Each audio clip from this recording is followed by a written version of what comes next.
Hello students, मैं साहिल हुसैन।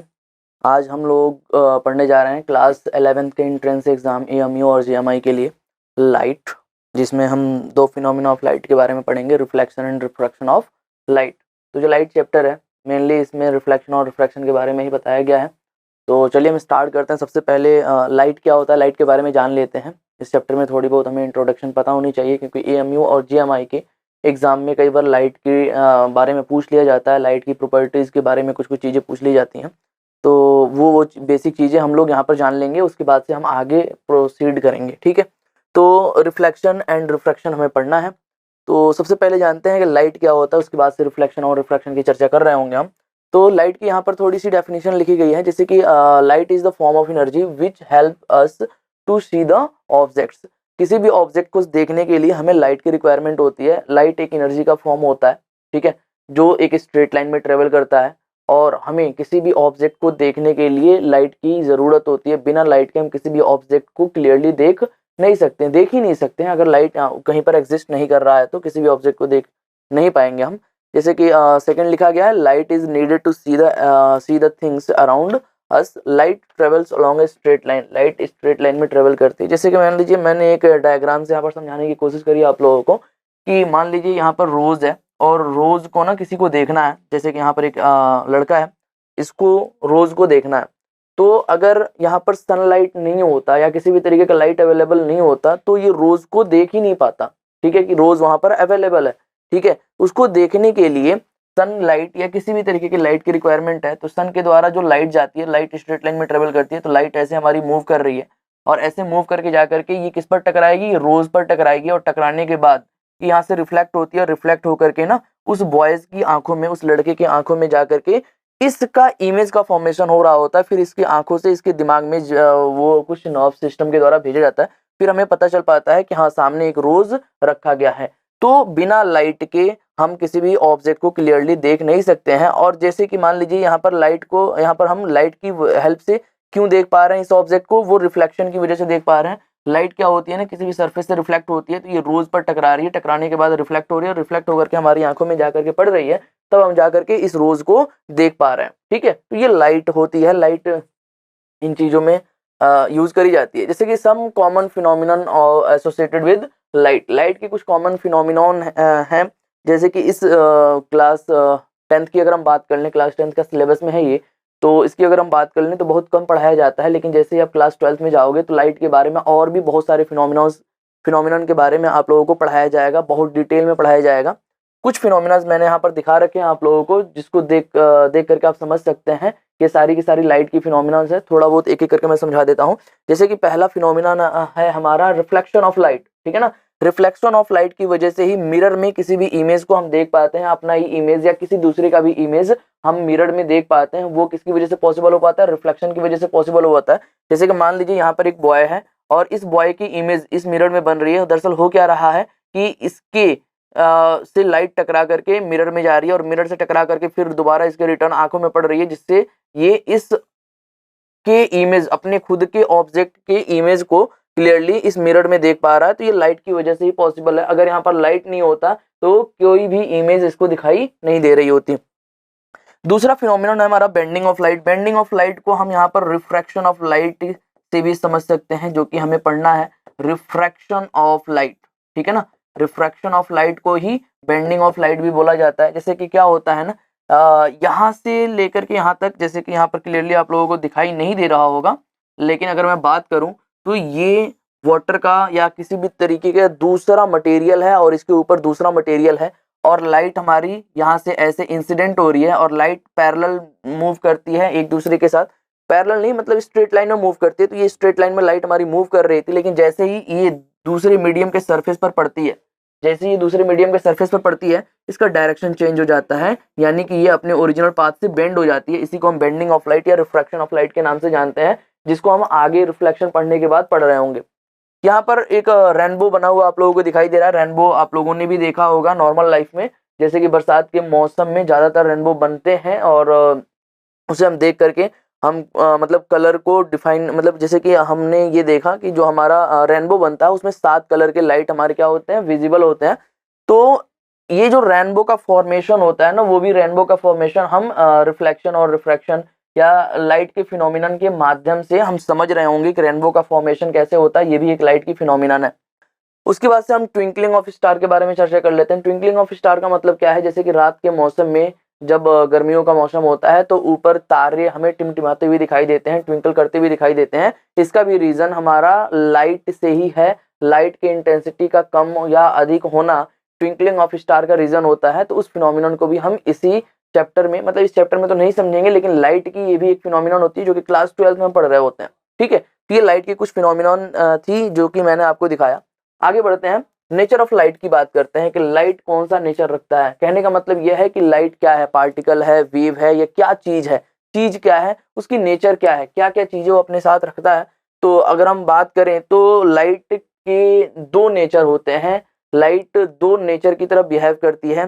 तो इसको हम समझ सकते हैं। पहले नेचर को हम कह सकते हैं वेव थियरी में हम पढ़ रहे होते हैं कि हमारा जो लाइट होता है वो वेव के जैसे बिहेव करता है, और दूसरा जो हमारा नेचर होता है लाइट का वो पार्टिकल नेचर होता है।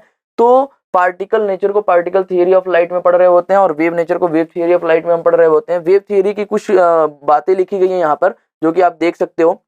Light is an electromagnetic radiation. Light is an electromagnetic radiation. आप लोग पढ़ेंगे क्लास 12 में इलेक्ट्रोमैग्नेटिक रेडिएशन क्या होता है। Which do not require medium for their propagation. मतलब लाइट को ट्रेवल करने के लिए किसी भी मीडियम की रिक्वायरमेंट नहीं होती है, वो एक इलेक्ट्रोमैग्नेटिक रेडिएशन है। ठीक है, अगला पॉइंट है हमारा, the wavelength of visible light is 400 nanometre to 800 nanometre. Class 9th में आप लोगों ने पढ़ा होगा साउंड वेव पढ़ा होगा क्लास 9th में।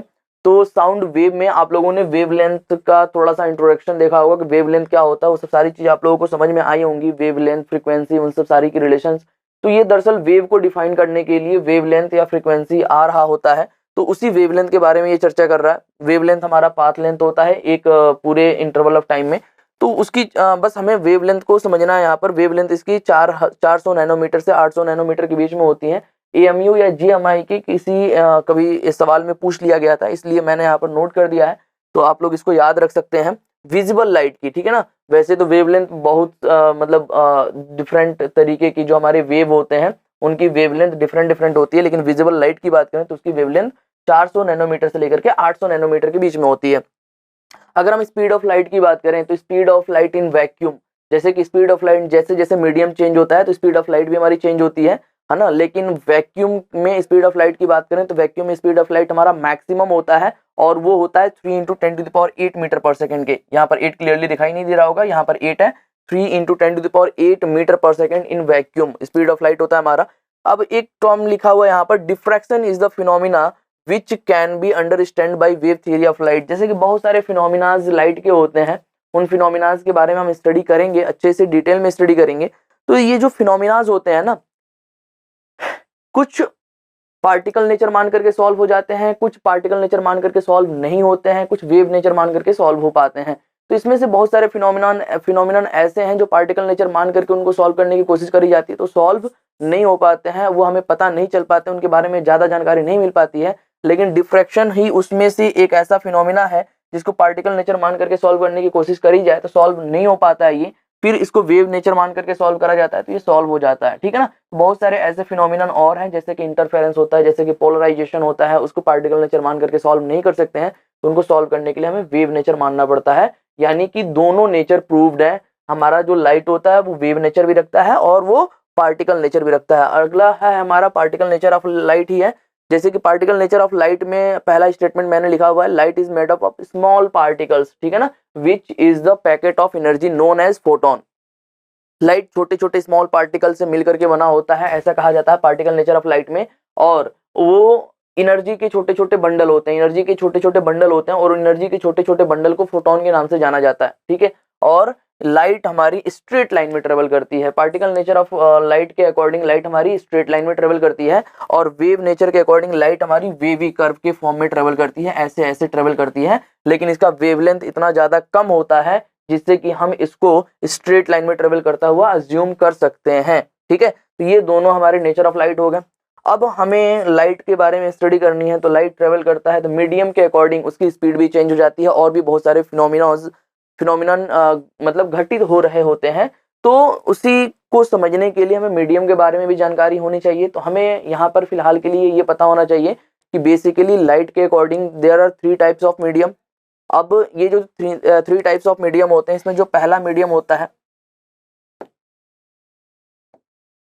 वो होता है ट्रांसपेरेंट मीडियम, ट्रांसपेरेंट मीडियम। दूसरा होता है हमारा ट्रांसलूसेंट मीडियम, और तीसरा होता है हमारा ओपेक मीडियम, ओपेक मीडियम। ये 3 तरीके के मीडियम होते हैं। अब इसको हम क्लासिफाई कैसे करेंगे, तीनों को अलग अलग डिफरेंशिएट कैसे करेंगे? तो ट्रांसपेरेंट मीडियम वह मीडियम होता है जिसमें लाइट कंप्लीटली प्रोपोगेट कर पाती है। द मीडियम, हम इसमें लिख सकते हैं the medium through which light can propagate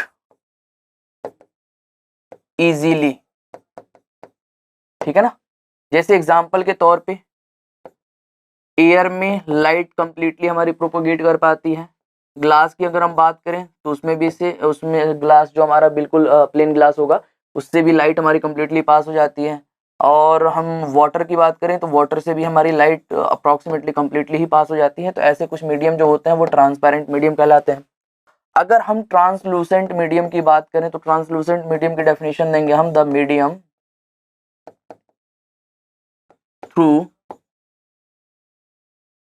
which light can propagates partially। For example जैसे कि अगर हम पेपर की बात कर लें, पेपर ले लें हम, ठीक है, जैसे कि हम आप लोग कॉपी पेन लेके बैठे ही होंगे तो पेपर के आर पार थोड़ा सा देखने की कोशिश करें तो थोड़ा बहुत दिखाई देता है।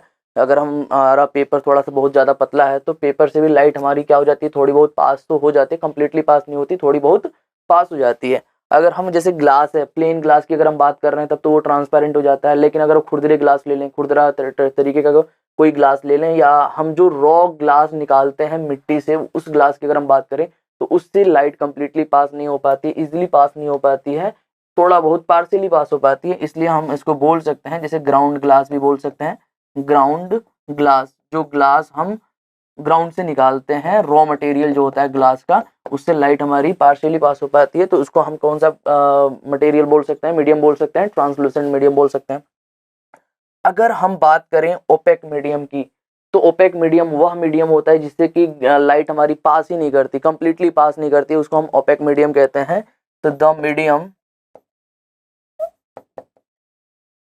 Through which light cannot propagate,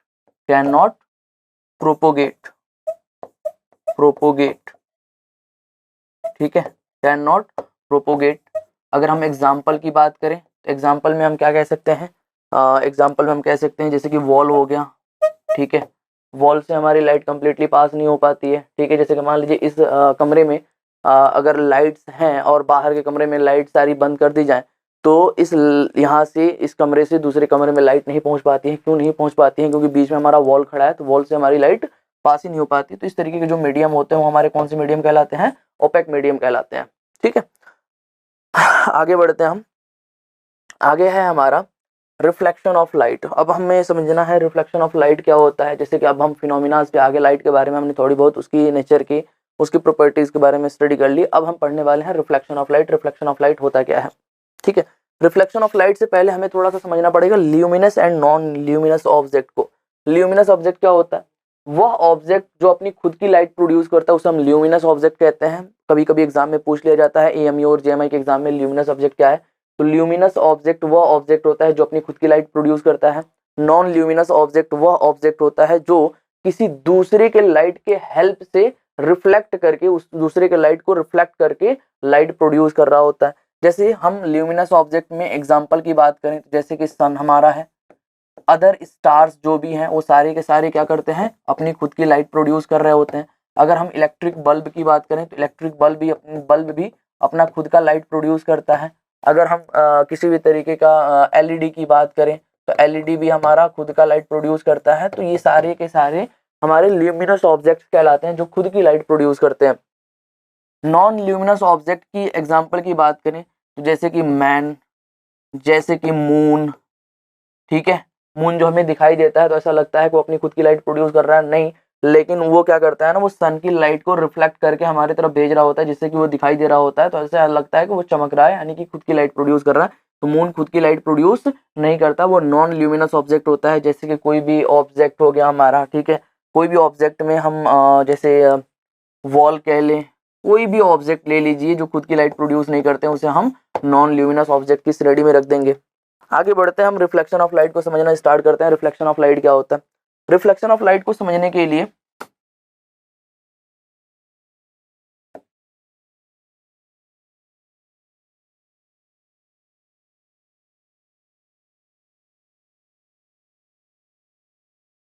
यहाँ पर मैं समझाने की कोशिश कर रहा हूँ आप लोगों को रिफ्लेक्शन ऑफ लाइट।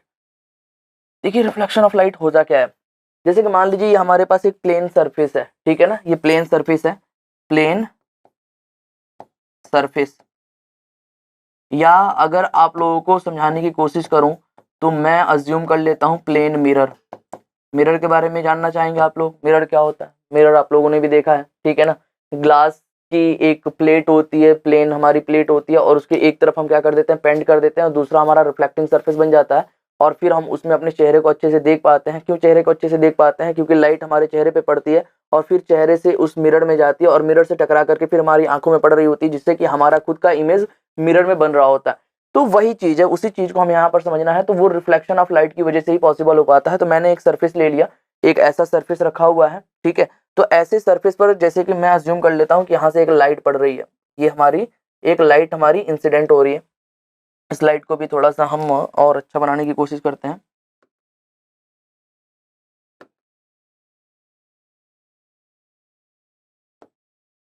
ठीक है, तो मैंने एक लाइट ले लिया, इंसिडेंट लाइट।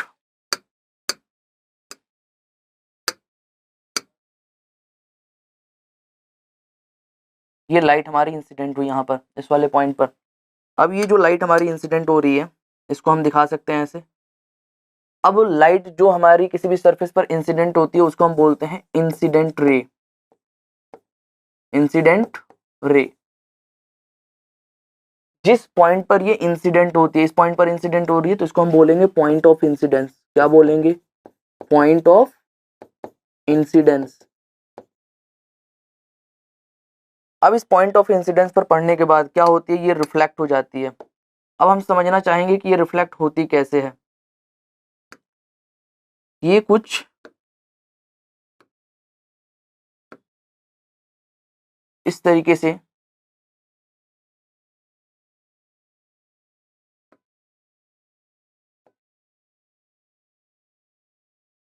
रिफ्लेक्ट हो जाती है, ठीक है। तो रिफ्लेक्शन ऑफ लाइट में आप लोगों को यही बताया जा रहा है कि हमारी लाइट रेज क्या होती है, जैसे किसी सरफेस पर पड़ती है, इंसिडेंट होती है, तो वहां से वो रिफ्लेक्ट भी हो जाती है। इसको हम रिफ्लेक्टेड रेज के नाम से भी जानते हैं, रिफ्लेक्टेड रेज के रे के नाम से भी जानते हैं, ठीक है। अगर हम रिफ्लेक्शन ऑफ लाइट की बात करें तो इसकी डेफिनेशन मैंने यहाँ पर लिखी हुई है। Reflection of light is the simple phenomenon of light bouncing back after falling on an object. जब ये लाइट रेज किसी ऑब्जेक्ट पर फॉल करती है, पड़ती है, तो वो ऑब्जेक्ट में कुछ मासेस होने की वजह से वो क्या करती है, लाइट को रिफ्लेक्ट करती है और लाइट अपने ही मीडियम में वापस चली जाती है। तो लाइट के अपने मीडियम में वापस चले जाने की ये जो फिनोमिनन होती है, इसी फिनोमिनन को हम रिफ्लेक्शन ऑफ लाइट के नाम से जानते हैं। उसी को समझाने की मैं कोशिश कर रहा हूँ। एक सरफेस पर जैसे इंसिडेंट लाइट पड़ती है तो अपने ही मीडियम में वापस चली जाती है, इसको हम रिफ्लेक्शन ऑफ लाइट बोलते हैं। बात समझ में आ गई होगी। अब रिफ्लेक्शन ऑफ लाइट को समझने के लिए हमें लॉज ऑफ रिफ्लेक्शन को समझना पड़ेगा। लॉज ऑफ रिफ्लेक्शन क्या कहता है कि जिस पॉइंट पर हमारी लाइट इंसिडेंट हो रही है, उस पॉइंट पर प्लेन के परपेंडिकुलर डायरेक्शन में एक लाइन खींच देते हैं और इस लाइन को हम नॉर्मल के नाम से जानते हैं। इस लाइन को हम नॉर्मल के नाम से जानते हैं। और फिर नॉर्मल से इंसिडेंट रे जितना एंगल बना रही होती है उसको हम क्या स्मॉल आई से रिप्रेजेंट करते हैं, और इस स्मॉल आई को एंगल ऑफ इंसिडेंस के नाम से जाना जाता है। This is the angle of incidence, ठीक है। अब एंगल ऑफ इंसिडेंस नॉर्मल से हमारा बन रहा है, और फिर बाद में जब ये रिफ्लेक्ट हो जाती है तो रिफ्लेक्टेड रेज का नॉर्मल से जो एंगल बन रहा होता है उसको हम आर से रिप्रेजेंट करते हैं, और आर को एंगल ऑफ रिफ्लेक्शन के नाम से जाना जाता है, एंगल ऑफ रिफ्लेक्शन के नाम से जाना जाता है। तो ये हमारा एंगल ऑफ रिफ्लेक्शन हो गया, समझ में आ रही होगी। तो इस तरीके से हमारी लाइट रिफ्लेक्ट होती है, इंसिडेंट रे नॉर्मल से जो एंगल बना रही होती है उसको angle of incidence, reflected ray normal से जो एंगल बना रही होती है उसको एंगल ऑफ रिफ्लेक्शन, और जिस पॉइंट पर लाइट रे इंसिडेंट हो रही होती है उसको पॉइंट ऑफ इंसिडेंस कहते हैं। ये कुछ कहानियां होती हैं, इस तरीके से हम कुछ टर्मिनोलॉजीज हैं जो कि मैंने यहाँ पर बताया। अब इसको हम देखने वाले हैं कि एंगल आई और एंगल आर में एक दूसरे के साथ क्या रिलेशन होता है, तो वो हमें लॉज ऑफ रिफ्लेक्शन के माध्यम से पता चलेगा। लॉज ऑफ रिफ्लेक्शन को समझने के लिए इसमें मैं सबसे पहले बता दूं आपको, क्योंकि लॉज ऑफ रिफ्लेक्शन के दो रूल होते हैं, दो लॉज होते हैं। पहला लॉज होता है हमारा इंसिडेंट रे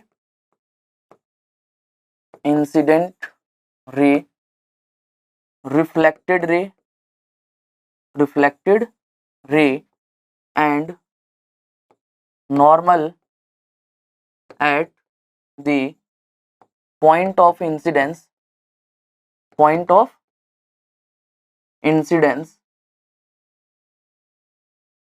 is all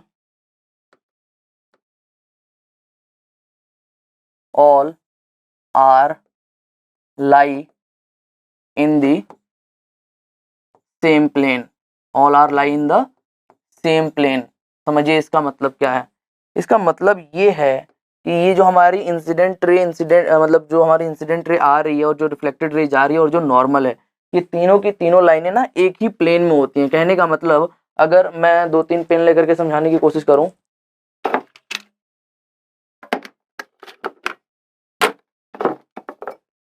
जैसे कि मान लीजिए मैंने यहाँ पर 2-3 पेन ले रखे हैं, तो ये हमारी लाइट रे इंसिडेंट हो रही है, ठीक है, और ये हमारा नॉर्मल है। तो नॉर्मल से इंसिडेंट रे जो एंगल बनाती है उसको हम एंगल ऑफ रिफ्लेक्शन बोलते हैं, ठीक है ना, एंगल ऑफ रिफ्लेक्शन बोलेंगे। और फिर ये लाइट रेज हमारी क्या हो जा रही है, रिफ्लेक्ट हो जा रही है। तो ये लाइट रेज जो रिफ्लेक्ट हो रही है ये हमारा एंगल आर हो गया। तो ये हमेशा ये तीनों की तीनों लाइनें ना एक सेम प्लेन में होती हैं, जैसे कि आप लोगों को दिखाई दे रहा होगा। तो ये तीनों की तीनों सेम प्लेन में होनी चाहिए। अब थोड़ा मैं इसको इधर कर दूं, इसको भी इधर, ठीक है। हाँ, सेम प्लेन में होने का मतलब है कि ये बिल्कुल जैसे ये ऐसे आ रही है तो बिल्कुल ऐसे निकल जानी चाहिए। ऐसा नहीं है ये आ ऐसे रही है और जाएगी कुछ ऐसे, ठीक है ना, जाएगी कुछ ऐसे, ऐसा कुछ नहीं होता है। ये आ ऐसे रही है और जाना चाहिए इसको कैसे, ऐसे जाना चाहिए। मतलब ये तीनों की तीनों लाइनें एक सेम प्लेन में होती हैं। यहाँ पर अगर मैं कॉपी रखूं तो कॉपी पर तीनों के तीनों पेन आ जाएंगे, तो इसी को हम कहते हैं कि ये तीनों की तीनों रेज एक दूसरे के सेम प्लेन में होनी चाहिए, ठीक है। अब हम आगे बात करते हैं, अगला जो हमारा लॉज होता है, अगला लॉज होता है हमारा दूसरा, the angle of incidence is equal to the angle of reflection। Angle of reflection, angle of incidence और एंगल ऑफ रिफ्लेक्शन एक दूसरे के बराबर होते हैं। तो जो हमारा एंगल आई था ना वो हमेशा एंगल आर के बराबर होगा in the case of reflection. In the case of reflection ये हमेशा एक दूसरे के बराबर होते हैं। तो ये दो लॉज होते हैं जो हमें याद रखने हैं रिफ्लेक्शन के केस में। आगे हम बढ़ते हैं। अब हमारे पास सवाल कुछ हैं। तो पहला सवाल है हमारा, if light ray incident on a plane mirror making an angle of 22 degree with the mirror surface. तो मैंने एक मिरर सरफेस बनाया, इस मिरर सरफेस पर एक लाइट रेज इंसिडेंट हो रही है और ये लाइट रेज क्या हो जाएगी, रिफ्लेक्ट हो जाएगी। तो रिफ्लेक्ट हमें पता चल गया कि रिफ्लेक्ट कैसे होनी है, क्योंकि अगर हम नॉर्मल पर एक पॉइंट ऑफ इंसिडेंस पर एक नॉर्मल खींचते हैं तो इससे ही हमारा एंगल ऑफ इंसिडेंस हो जाता है, ये हमारा एंगल ऑफ रिफ्लेक्शन हो जाता है। अब कह रहा है ना, ये ध्यान से पढ़िएगा, mirror making an angle of 22 degree, incident angle 22 degree angle बना रही है विद द मिरर सरफेस। तो मिरर सरफेस तो हमारा ये हुआ ना, this is the mirror surface. Mirror surface से 22 डिग्री का एंगल बना रही है, तो ये है हमारा 22 डिग्री का एंगल। अब कह रहा है find out the angle of reflection. Angle of reflection का मतलब हमें आर फाइंड आउट करना है, लेकिन हम तो जानते हैं कि एंगल आर जो होता है वो एंगल आई के बराबर होता है। और ये जो नॉर्मल होता है ना, नॉर्मल हमेशा सरफेस से 90 डिग्री के एंगल पर होता है। नॉर्मल हमेशा सरफेस से 90 डिग्री के एंगल पर होता है। तो अगर हमारा मिरर के साथ जो एंगल ऑफ इंसिडेंस मतलब रेज इंसिडेंट रेज मिरर के साथ जो एंगल बना रही है 22 डिग्री और एंगल आई, ये दोनों मिलकर क्या बनाने चाहिए, 90 डिग्री के एंगल बनाने चाहिए। तो हमें पता होना चाहिए कि i plus 22 is equal to 90 degree होना चाहिए। यहाँ से angle i is equal to क्या हो जाएगा हमारा, 90 minus 22 is equal to 78 degree is equal to, sorry 78 नहीं होगा, ये 68 हो जाएगा। ठीक है, तो 90 minus 22 is equal to 68 degree. तो एंगल ऑफ इंसिडेंस मुझे पता चल गया, angle of reflection angle of incidence के बराबर होना चाहिए according to laws of reflection. तो हमारा आंसर हो जाएगा 68 डिग्री। तो इस तरीके से हम ऐसे प्रॉब्लम को सॉल्व कर सकते हैं। ध्यान में रखते हुए मैं क्वेश्चन को पढ़ना। Properties of image formed by a plane mirror. Image formed by a plane mirror की क्या क्या प्रॉपर्टीज होती हैं, इसको पढ़ने से पहले हमें समझना पड़ेगा image formation by a plane mirror. ठीक है ना, कि इमेज की फॉर्मेशन प्लेन मिरर के द्वारा इमेज की फॉर्मेशन कैसे होती है। सबसे पहले तो हम इसको समझ लेते हैं। तो मैं यहाँ पर एक इमेज मिरर बनाता हूँ और मिरर के द्वारा इमेज की फॉर्मेशन को हम समझने की कोशिश करेंगे। तो ये मैंने बनाया एक मिरर। अब इस मिरर को हम क्या करने वाले हैं, देखिए ये मिरर है हमारा,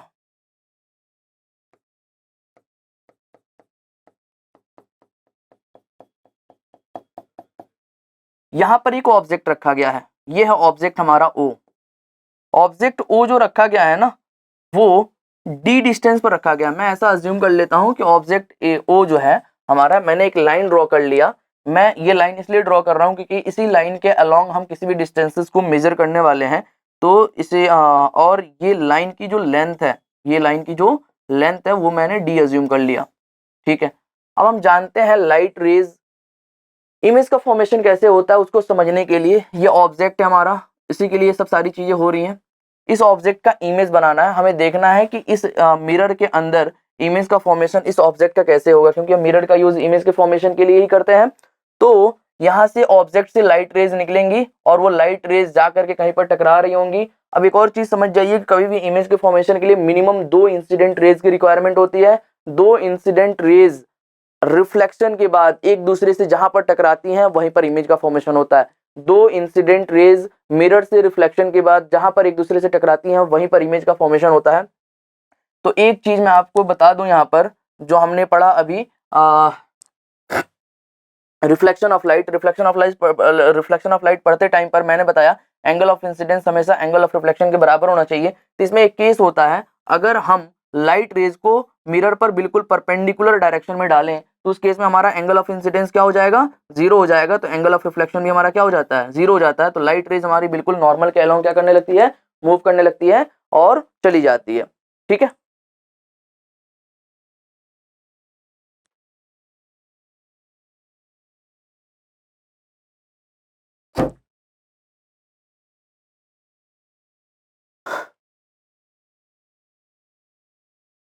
इसके बाद से तो हम देख रहे थे image formation by a plane mirror. तो इमेज के फॉर्मेशन के लिए हमें मिनिमम 2 रेज की रिक्वायरमेंट होती है जिसको हम इंसिडेंट कराते हैं। तो आफ्टर रिफ्लेक्शन वो रेज जहां पर एक दूसरे को कट कर रहे होते हैं वहीं पर इमेज का फॉर्मेशन होता है। तो जैसे कि मैंने बताया अभी कि एक रेज जो है वो बिल्कुल नॉर्मल के अलोंग, मैंने यहाँ पर मिरर के सरफेस के बिल्कुल परपेंडिकुलर डायरेक्शन में ये वाली लाइन खींची है, ये 90 डिग्री के एंगल पर है, मतलब ये एक नॉर्मल के जैसे बिहेव कर रही है, ये एक नॉर्मल के जैसे बिहेव कर रही है। तो अगर ये नॉर्मल के जैसे बिहेव कर रही है तो इसी के अलोंग एक लाइट रेज लेकर के जाई जाए, वो लाइट रेज आफ्टर रिफ्लेक्शन इसी के अलोंग क्या हो जाएगी, रिटर्न हो जाएगी। तो एक लाइट रेज जो सीधी गई बिल्कुल इसी के अलोंग रिटर्न हो गई। तो ये लाइट रेज कैसे जाने लगी, ये लाइट रेज ऐसे जाने लगी। ठीक है, दूसरी रेज को ले लेते हैं हम किसी एंगल पर। तो हमने ले लिया ये हमारी एक इंसिडेंट लाइट इंसिडेंट हुई यहाँ पर, और ये इंसिडेंट लाइट जिस पॉइंट पर इंसिडेंट हुई उस पर एक नॉर्मल खींचेंगे, उस पर एक परपेंडिकुलर खींचेंगे, तो ये एक नॉर्मल की तरह बिहेव करेगा। तो इस पॉइंट ऑफ इंसिडेंस के लिए, इस पॉइंट ऑफ इंसिडेंस के लिए हमारा नॉर्मल ये हो गया। नॉर्मल इंसिडेंट रे से जितना एंगल बनाती है उसको अगर मैं एंगल थीटा मान लेता हूं तो मैं जानता हूं कि इतना ही एंगल बनाते हुए ये रिफ्लेक्ट भी हो जाएगी। तो ये रिफ्लेक्ट होगी, ये कुछ ऐसे रिफ्लेक्ट होकर के जाएगी, और ये रिफ्लेक्ट होने के बाद नॉर्मल से सेम एंगल बनाती हुई, मतलब जितने एंगल पर इंसिडेंट होगी लाइट उतने एंगल पर रिफ्लेक्ट भी होनी चाहिए।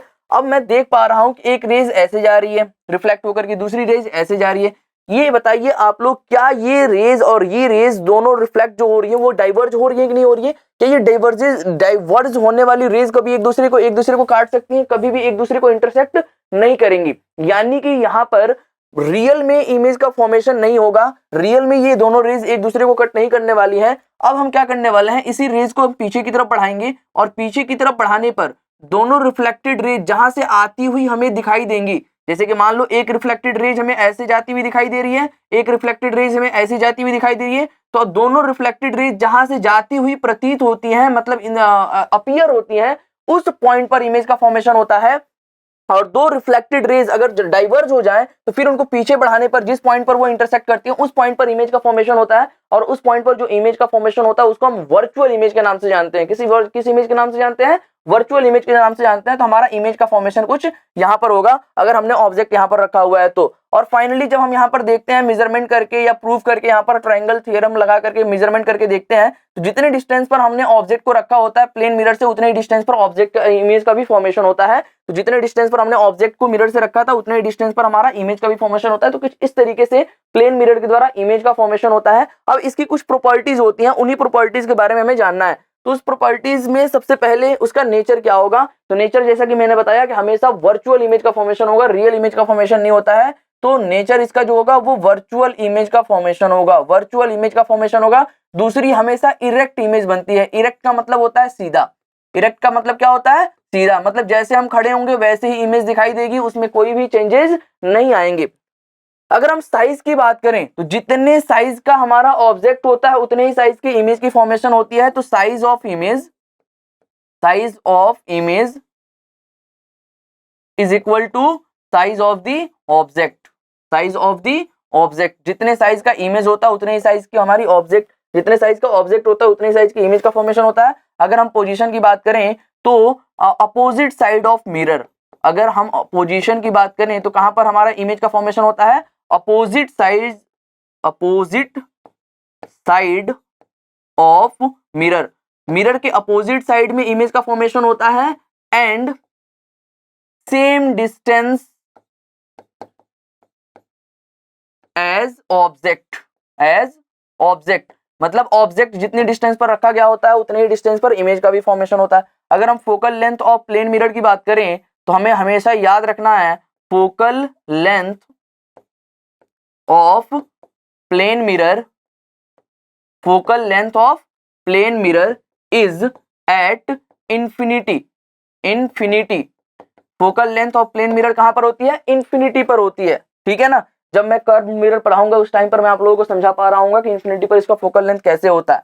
अगर हम पावर की बात करें, power of the plane mirror की बात करें तो हमेशा याद रखिएगा जो हमारा पावर ऑफ द मिरर होता है वो फोकल लेंथ का रेसिप्रोकल होता है। फोकल लेंथ से डिवाइड कर देते हैं 1 में तो जो आता है वही हमारा पावर होता है। इसकी यूनिट होती है डायोप्टर। इसकी यूनिट क्या होती है? डायोप्टर। और यहाँ पर ना मीटर में फोकल लेंथ को रखते हैं। तो चूंकि फोकल लेंथ हमारा इन्फिनिटी हो गया तो 1 अपॉन फोकल लेंथ की जगह पर इन्फिनिटी पुट करेंगे और 1 अपॉन इन्फिनिटी का मतलब होता है 0।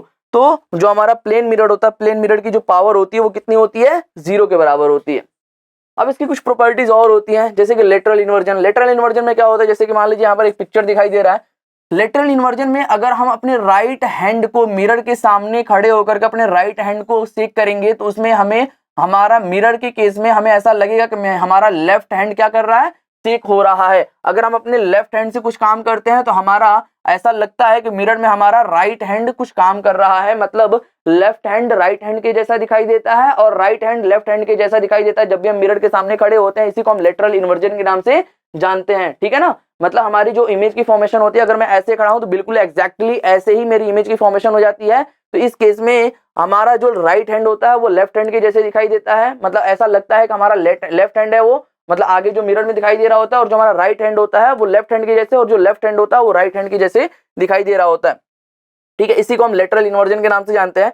इसके बाद से हमारा number of images if 2 mirror is placed at an angle. जैसे इसमें ये कहा जा रहा है कि अगर 2 मिरर को किसी एंगल पर प्लेस्ड कर दिया जाए, ये 2 मिरर्स हैं,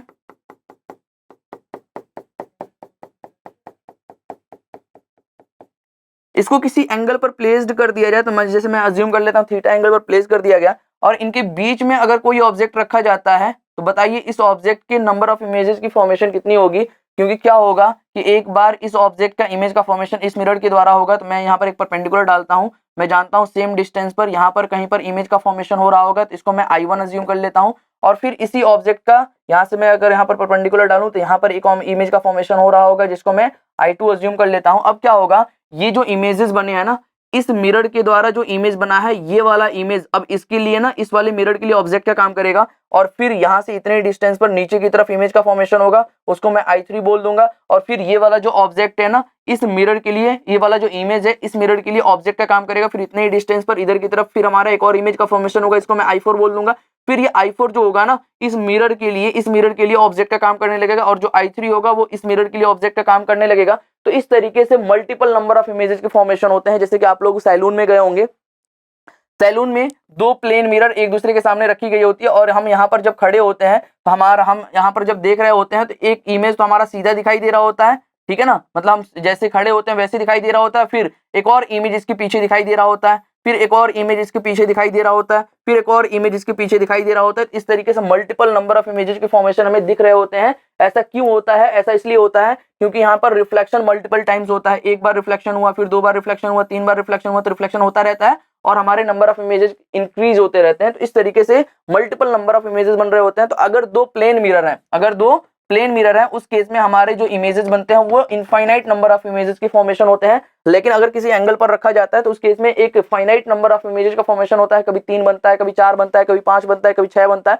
तो इस तरीके से हमें जानने के लिए कितने नंबर ऑफ इमेजेस के फॉर्मेशन होंगे वो डिपेंड करता है थीटा के ऊपर, कि दोनों के बीच का एंगल थीटा कितना है। इसके लिए एक फॉर्मूला होता है n = 360 अपॉन थीटा। क्या फॉर्मूला होता है? n = 360 upon theta. अगर n हमारा इवन आ जाता है, अगर n हमारा इवन आ जाता है, अगर हम ऑब्जेक्ट को एग्जैक्टली बीच में रखते हैं, तो एग्जैक्टली अगर हम बीच में रखते हैं, तो अगर n हमारा इवन आ गया, उस केस में नंबर ऑफ इमेजेस जो होते हैं उसमें से एक माइनस कर देते हैं, इज इक्वल टू n-1 हो जाता है। और इफ n ऑड आ जाता है, उस केस में नंबर ऑफ इमेजेस जो होते हैं हमारे वो n के बराबर हो जाते हैं। तो अगर हमने n यहाँ से कैलकुलेट किया, n = 360 अपॉन थीटा, और 360 अपॉन थीटा करने पर थीटा की वैल्यू पुट करने पर यहाँ पर n की वैल्यू अगर इवन आती है, उस केस में नंबर ऑफ इमेजेस उस इवन नंबर में से एक को माइनस कर देंगे। अगर n की वैल्यू ऑड आ जाती है तो नंबर ऑफ इमेजेस उतने ही होते हैं, ठीक है ना। यानी कि हमें ये याद रखना है कि नंबर ऑफ इमेजेस हमेशा ऑड नंबर में होंगे, या तो 3 इमेज का फॉर्मेशन होगा, या तो 5 इमेज का फॉर्मेशन होगा, या तो 7 इमेज का फॉर्मेशन होगा। इवन नंबर ऑफ इमेजेस का फॉर्मेशन नहीं होगा। अगर इवन नंबर ऑफ इमेजेस का फॉर्मेशन होता है तो उस केस में हम उसमें से 1 माइनस करके नंबर ऑफ इमेजेस को बता रहे होंगे। उसके पीछे भी एक कहानी है जो कि क्लास 11th में जाएंगे आप लोग तो अच्छे से समझ पा रहे होंगे, ठीक है। तो ये रहा हमारा image formation by a plane mirror. आगे हमारे पास कुछ सवाल हैं, उन सवालों को करते हैं। जैसे क्वेश्चन नंबर 2 है, एक क्वेश्चन हम कर चुके हैं। क्वेश्चन नंबर 2 कह रहा है ना कि a man 180 centimetre height stand in front of plane mirror, his eyes are at height 170 centimeter from the floor, then the minimum length of a plane mirror to see his full length of image is। अब देखिए इसके लिए direct एक formula होता है। इसके लिए direct formula क्या होता है? हाइट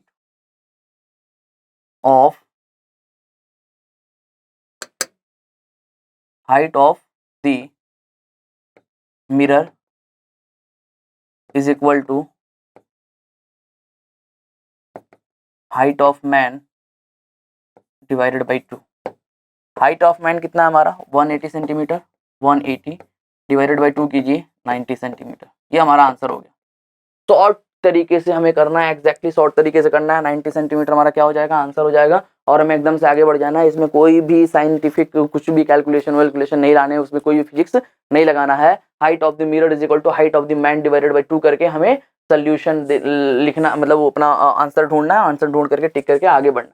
अब इसके पीछे की कहानी मैं थोड़ा सा एक्सप्लेन कर देना चाहता हूँ। जैसे कि मान लीजिए हमारे सामने एक मिरर रखा हुआ है, ठीक है। इस मिरर में हमारे इमेज के फॉर्मेशन करने हैं, और यहाँ पर एक ऑब्जेक्ट है, ठीक है।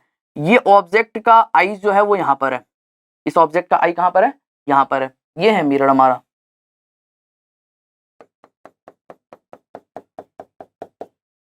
अब देखिएगा, यहां से लेकर के यहां तक 180 सेंटीमीटर इसकी टोटल लेंथ है, ये हो गई हमारी 180 सेंटीमीटर।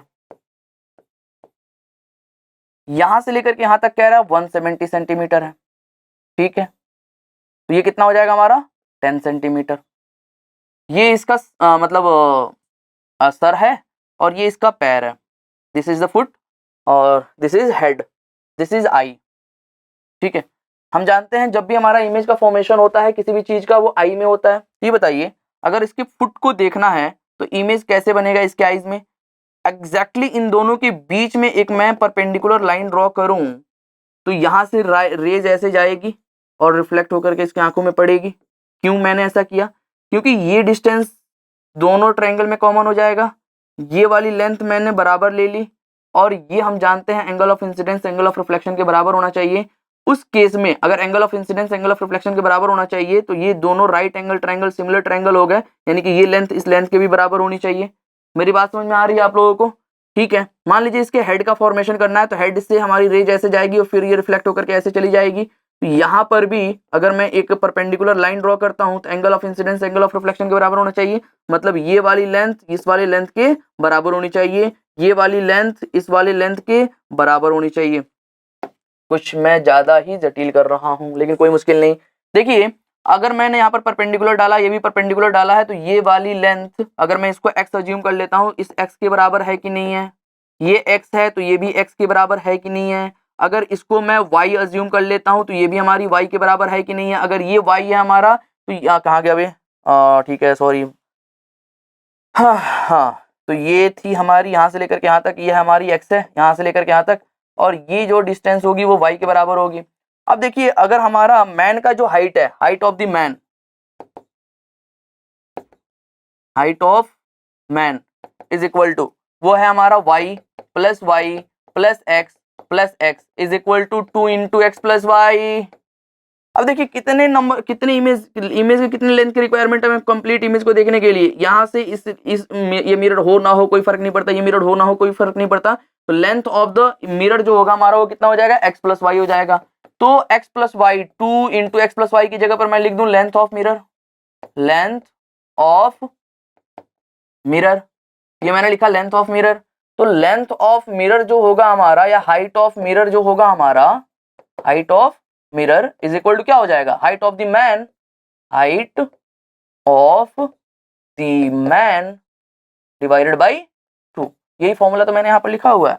ये फॉर्मूला डायरेक्टली अप्लाई करके हमें प्रॉब्लम को सॉल्व कर लेनी है, इतना ज्यादा कॉम्प्लेक्स नहीं बनाना है हमें, ठीक है।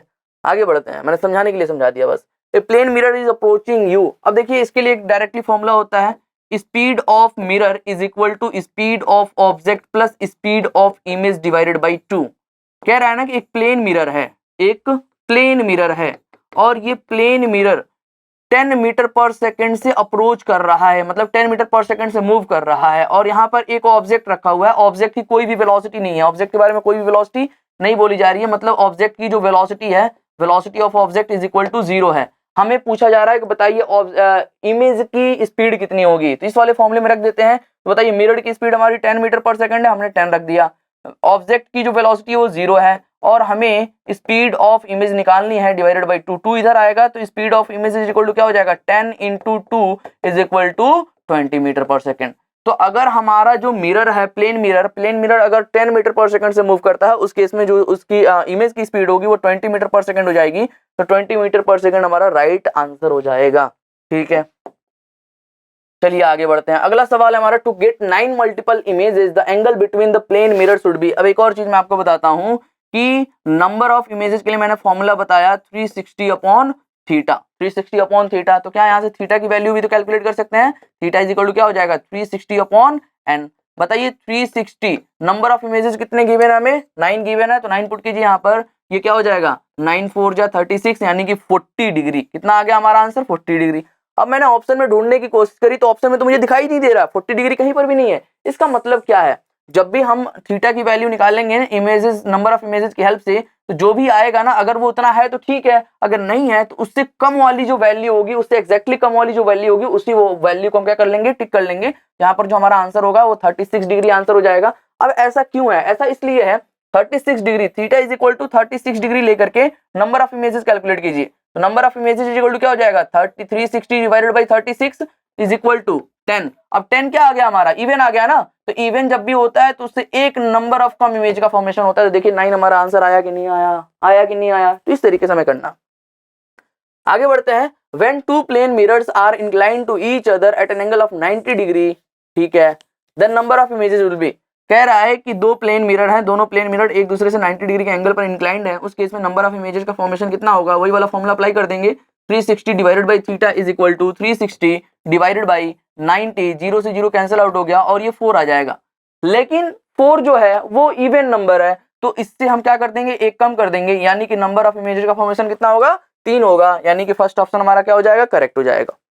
आगे बढ़ते हैं अगले सवाल पे। अगला सवाल कह रहा है two plane mirrors are inclined to each other at same angle, a ray of light is incident on one of them at an angle of 30 degree, the light after reflection falls on the second mirror and finally gets reversed.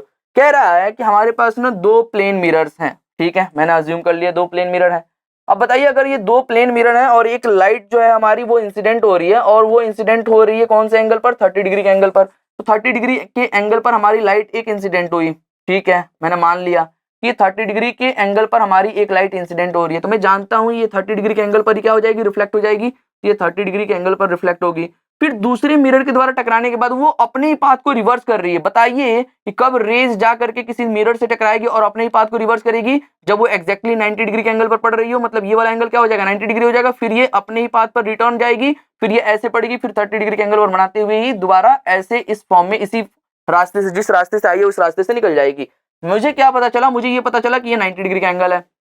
बताइए ये 30 degree है तो ये कितना हो जाएगा, ये normal जो होता है हमारा वो प्लेन से कितने डिग्री का एंगल बनाता है, 90 डिग्री का टोटल एंगल बनाता है। तो ये 30 डिग्री है तो ये कितना हो जाएगा हमारा, 60 डिग्री हो जाएगा। अब बताइए एक किसी भी ट्रायंगल में, अब ये राइट एंगल ट्रायंगल बनता है वो यहाँ पर दिखाई दे रहा है, ये 60 डिग्री है, 90 डिग्री तो कितना होगा, 30 डिग्री होगा। तो हमसे यही पूछा गया है कि बताइए कि दोनों मिरर के बीच का जो एंगल होगा वो कितना होगा, तो वो हो जाएगा हमारा 30 degree. 30 degree is the right answer. तो ऑप्शन डी हमारा क्या हो जाएगा, करेक्ट हो जाएगा।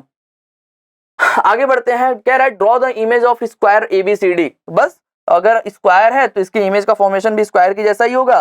बस फर्क क्या है, बस फर्क क्या है, मैं यहाँ पर एक स्क्वायर बनाता हूँ और ये स्क्वायर कहाँ से बनेगा, सेम डिस्टेंस पर बनेगा। ये रहा स्क्वायर हमारा और स्क्वायर मैंने बना दिया। ये क्या सेम जैसा बना हुआ दिखाई दे रहा है, हाँ बिल्कुल सेम जैसा बना हुआ दिखाई दे रहा है, थोड़ा बहुत इधर उधर हो सकता है, कोई मुश्किल नहीं है, मैंने लिया प्लेन। अब बताइए लेटरल इन्वर्जन अभी हमने पढ़ा ना, तो बताइए अगर बी हमारा नजदीक है तो बी वाला पॉइंट ये हो जाएगा, सी वाला पॉइंट ये हो जाएगा, ए वाला पॉइंट ये हो जाएगा और डी वाला पॉइंट ये हो जाएगा। तो जो हमारा एबीसीडी स्क्वायर था इसके इमेज का फॉर्मेशन कुछ एबीसीडी इस तरीके से बना हुआ हमें दिखाई देगा। ये मतलब कि हमारा जो इमेज होता है वो रिवर्स्ड हो जाता है, ठीक है। तो यहाँ तक रहने देते हैं और अगला टॉपिक हमारा स्फेरिकल मिरर। तो स्फेरिकल मिरर को अगले क्लास में स्टार्ट करते हैं। Thank you.